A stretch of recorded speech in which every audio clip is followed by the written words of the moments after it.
Сәлем достар, біздің каналымызға қош келдіңіздер. Достар, бүгін мен үшін ең маңызды, ең күшті күн болады. Себебі мен бұрыннан бері аңсап жүрген ногти жасайтын боламын, то есть маникюр. Мен бұны қалай жасаттым деп ойлайсыздар? Бұған қалай ойым жетті? Мен бұны мамадан бұрыннан бері сұрап жүрдім. Мама айтты, 25 майға дейін күте тұр, сосын жасатамыз деп.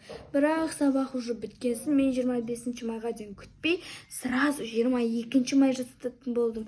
Достар, қазір менің оқырманымның мамасының үйіне баратын боламын маникюр жасату үшін. Менің оқырманым маған подарка үшін менің мамам саған маникюр жасап берем деп айтты. Достар, видеоны бастау үшін бірінші видеомызға лайк басып, пікір қалдырып, және біздің каналымызға тіркелуді ұмытпаңыздар. Ал біз видеоны бастаймыз. Бұл видеомыз влог түрінде болады. Бастаймыз. Достар, мен осы жақта уже автобусқа мініп кеткен болатынмын. Жол өте ұзақ болды.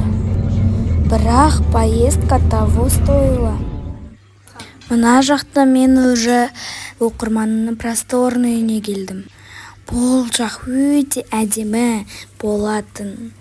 Мына жақта оның мамасының лактары көп екен. Менің алдымда әлі бір клиент бар екен. Достар, особенно мына жақтағы аквариумын алып қалды. Бұл дәл Спанч Боб пен Патрик Пит аты кім еді? Соның үйі емес пе? Мына балықтардың арманы жоқ шығар деп ойлап отырсам, уже менің очередім басталып кетіпті. Мен аяқта отырмын. Апай маған уже маникюрымды бастап кетті.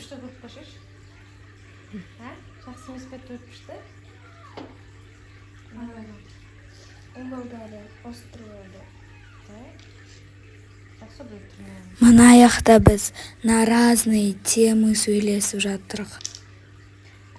Мектепте төбелесетін қыздар әлі бар ма?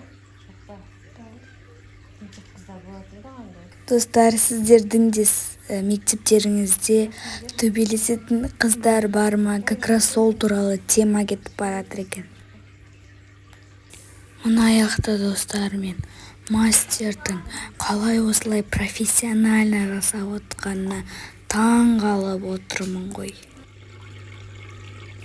Мына аяқта жаңағы балықтарым сағынып кеттімше, өте әдемі екен, домегін де күшті істеп қойған.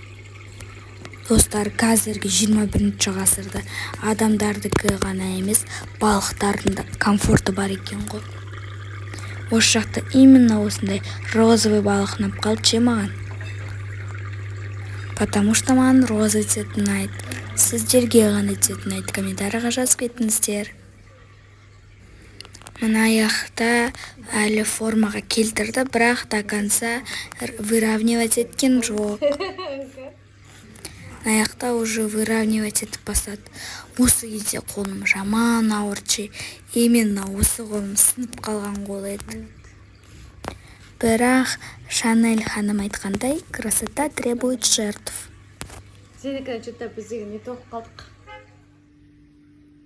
Қолым су болып, әдейі болып тұр екен как раз. Ал мына жақта болса, уже маникюрім дайын, только басына ақ заттарды қосу ғана қалды. Апай мына жерде уже маған наклейка істеп жатыр. Потом бетін лакпен істесе болды, маникюріміз аяқталды. Это были последние штрихи. 2 сағат босқа отырмаған екенмін. Достар, менікі осындай ұсындық болды. Вообще неудобно екен. Спортивканың шамасы орын екен. Сіздерде егер мен бұл маникюрді только жазға шыққансын мамам зорға көндіріп барып істеттім маникюрді. Сіздер сабақта болсаңыздар, онда жасауға кеңес бермеймін, потому что сабақта ондай мешать істейді деп ойлаймын. Поэтому мен специально сабақ біткен кезде осылай тырнақ жасаттым, сіздерге де советім. Достар, біз қазір шығып бараттық, уже подписчигіме үлкен рахмет. Всем. Ой. Короче, қазір бізді папа алып кететін шығар. Достар, біз қазір келе жатыр. Қазір папаны күтіп тұрамыз. Осы ногти прям ұнап қалды.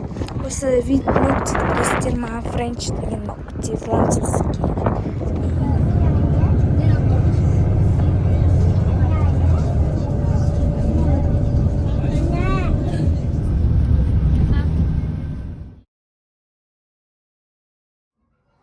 Достар, мен үйге келгеніме уже көп уақыт болды. Мен киімді ауыстырып, енді телефонға қарап жатсам, қараңыздар, қолыма осындай жап-жасыл заттар шығып кеткен. Білмеймін неге осындай болған, көгеріп кеткен бе, бірақ қолым емес, екінші қолдарымда сондай болған, қараңыздар. Осы маникюр деген жаман болды ау. Әдем болып тұр, бірақ мына синяктар көгерт жерді ма, или сүйегіме бірдеңке болды ма, или ауырып қалды ма, түсінбеймін достар. Не екен, қараңыздар, қолым вообще дұрыс қозғалмай жатыр. Ұстайын десем, лапканы ұстатқызбайды. Қолым вообще қозғала алмай қалды менің, ауырып жатыр. Достар, біз жазатқан оқырманымыздың мамасы бізге или ногтимызға бір жаман зат қосып, соның әсерінен осындай заттар шығып кетті деп ойлаймын. Өйткені менің ойымша бұл заттар өзінен өзі шықпайды. Жап-жасыл бір түрлі. Достар, мен оқырманымның мамасына жаңадан бері звондап отырдым. Ол вообще алған жоқ. По-моему, она была мошенницей деп ойладым мен. Звонокты оқырманым көтермегенше. Оның айтуынша бұндай заттар болуы нормально, потому что мен осындай ногтиді наращиваниені бірінші рет жасап отқанымның кесірінен маған осындай кері әсер беріпті. Достар, сіздерші осындай маникюрді бір рет болсын жасап көрдіңіздер ма? Комментарийға жазып кеттіңіздер.